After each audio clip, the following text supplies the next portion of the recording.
జగన్మోహన్ రెడ్డి గారు ఏ సమస్య వచ్చినా కూడా ఈరోజు ప్రజల పక్షాన పోరాడుతూ ఉన్నారు.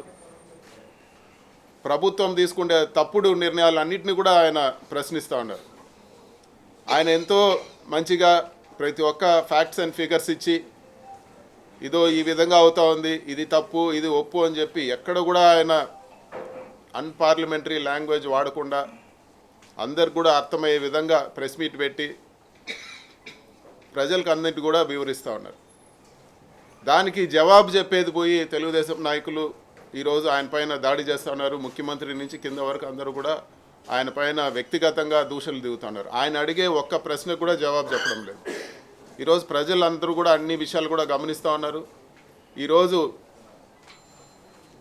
కాలేజీలు, మెడికల్ కాలేజీలు, అదేవిధంగా హాస్పిటల్ నిర్మాణం చేసే దానికి డబ్బులు లేవంటూనే దుబారా ఖర్చులు పెడుతూనే ఉన్నారు. ముఖ్యమంత్రే కాదు, పవన్ కళ్యాణ్ గారు, అదేవిధంగా లోకేష్కి అందరు కూడా ఎక్కడ పోవాలన్నా హైదరాబాదు శుక్రవారం హైదరాబాద్ పోవాలన్నా లేకపోతే తిరిగి రావాలన్నా కూడా ఈరోజు ప్రత్యేక విమానాలు, హెలికాప్టర్లో తిరిగే పరిస్థితి, దుబారా ఖర్చులు పెడుతున్నారు. కానీ ఈరోజు నిజంగా ప్రజలకు ఉపయోగపడే వాటిపైన ఖర్చు చేసేదానికి ముందుకు రావడం లేదు. నిధులు లేవని చెప్తా ఉన్నారు. 3 లక్షల కోట్ల అప్పు చేశారు.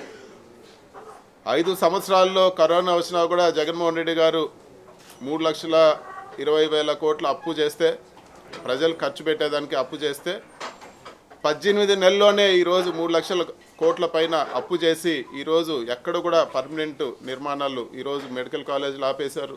అదేవిధంగా రోడ్లు కూడా ఈరోజు అధ్వానంగా ఉండే పరిస్థితి ఉంది. ఇతరత్ర ప్రాజెక్టులన్నీ కూడా ఈరోజు నిలిపేసిన పరిస్థితి చూస్తూ ఉన్నాం.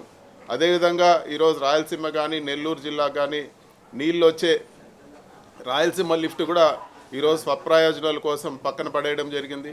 ఇవన్నీ కూడా ఇన్ని దారుణాలు జరుగుతున్నా కూడా తెలుగుదేశం నాయకులు ఎక్కడ కూడా ఈరోజు వాళ్ళు ఎక్కడ ప్రజల గురించి ఆలోచించే పరిస్థితి లేదు.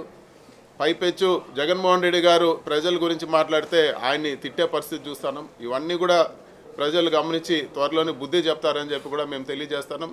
అదేవిధంగా వైఎస్ఆర్ కాంగ్రెస్ పార్టీ కాడర్కి ఎక్కడ అన్యాయం జరిగినా కూడా మేమందరూ కూడా ఖచ్చితంగా కలిసికట్టుగా పోరాటం చేసి వాళ్ళకి అండగా నిలుస్తామని చెప్పి కూడా నేను తెలియజేస్తున్నాను. Thank you.